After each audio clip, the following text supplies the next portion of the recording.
ವೀಕ್ಷಕರಿಗೆಲ್ಲ ನಮಸ್ಕಾರ. Welcome to my YouTube channel. Bigg Boss season ನಂತರ ಮತ್ತೊಂದು ವಿಡಿಯೋಗೆ ಸ್ವಾಗತ. ಬಿಗ್ ಬಾಸ್ನ ಇವತ್ತಿನ ಎಪಿಸೋಡ್ನಲ್ಲಿ ಸೂಪರ್ ಸಂಡೇ ವಿತ್ ಬಾದ್ಶಾ ಕಾರ್ಯಕ್ರಮದಲ್ಲೂ ಕೂಡ ಪ್ರತಿ ವಾರದಂತೆ ಈ ವಾರನೂ ಕೂಡ ಒಂದು ಎಲಿಮಿನೇಷನ್ ಇರುತ್ತೆ ಅಂತಲೇ ಹೇಳ್ಬೋದು. ಯಾರು ಎಲಿಮಿನೇಟ್ ಆಗ್ತಾರೆ ಅಂತ ಈ ವಿಡಿಯೋ ಮೂಲಕ ತಿಳಿಸ್ತೀನಿ. ವಿಡಿಯೋನ ಸ್ಕಿಪ್ ಮಾಡದೆ ಕೊನೆವರೆಗೂ ನೋಡಿ. ಇನ್ನು ಮೊದಲನೇದಾಗಿ ಹೇಳಬೇಕು ಅಂದರೆ ನಾಮಿನೇಟ್ ಆಗಿರುವಂತಹ ಸ್ಪರ್ಧಿಗಳು ಬಂದು ಮೋಕ್ಷಿತಾ, ಹನುಮಂತು, ಉಗ್ರ ಮಂಜು, ತ್ರಿವಿಕ್ರಮ್, ಹಾಗೆ ಗೌತಮಿ, ಧರ್ಮ ಹಾಗೂ ಚೈತ್ರ ಅಂತಲೇ ಹೇಳ್ಬೋದು. ಇನ್ನು ನಿನ್ನೆ ಎಪಿಸೋಡಲ್ಲಿ ನೀವೆಲ್ಲ ನೋಡೇ ಇದ್ದೀರಾ, ಮೋಕ್ಷಿತಾ ಹಾಗೆ ಹನುಮಂತು ಇಬ್ಬರು ಕೂಡ ಸೇವ್ ಆಗಿದ್ದಾರೆ. ಇನ್ನು ಇವತ್ತಿನ ಎಪಿಸೋಡ್ನಲ್ಲಿ 3ನೇ ಸ್ಪರ್ಧಿಯಾಗಿ ಉಗ್ರ ಮಂಜು ಅವರು ಸೇವ್ ಆಗ್ತಾ ಇದ್ದಾರೆ. 4ನೇ ಸ್ಪರ್ಧಿಯಾಗಿ ತ್ರಿವಿಕ್ರಮ್ ಅವರು ಕೂಡ ಸೇಫ್ ಆಗ್ತಾ ಇದ್ದಾರೆ. ಇನ್ನು ಬಾಟಮ್ ಸ್ಪರ್ಧಿಗಳಾಗಿ ಗೌತಮಿ, ಚೈತ್ರ ಹಾಗೂ ಧರ್ಮ ಕೀರ್ತಿರಾಜ್ ಅವರು ಇದ್ದಾರೆ. ಈ ಮೂವರಲ್ಲಿ ಚೈತ್ರ ಹಾಗೂ ಗೌತಮಿ ಇಬ್ರು ಕೂಡ ಸೇವ್ ಆಗ್ತಾರೆ ಅಂತಾನೆ ಹೇಳ್ಬೋದು.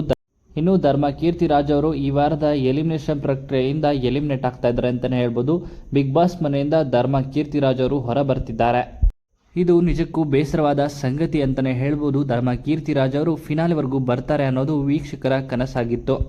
ವೋಟಿಂಗ್ ಪ್ರಕಾರ ನೋಡೋದಾದರೆ ಚೈತ್ರ ಅವರು ಬಿಗ್ ಬಾಸ್ ಮನೆಯಿಂದ ಆಚೆ ಬರಬೇಕಿತ್ತು. ಆದರೆ TRP ಗಿಮಿಕ್ ಮಾಡಿರೋದ್ರಿಂದ ಧರ್ಮ ಅವರು ಬಿಗ್ ಬಾಸ್ ಮನೆಯಿಂದ ಆಚೆ ಬಂದಿದ್ದಾರೆ ಅನ್ನೋ ಮಾಹಿತಿ ಇದೆ.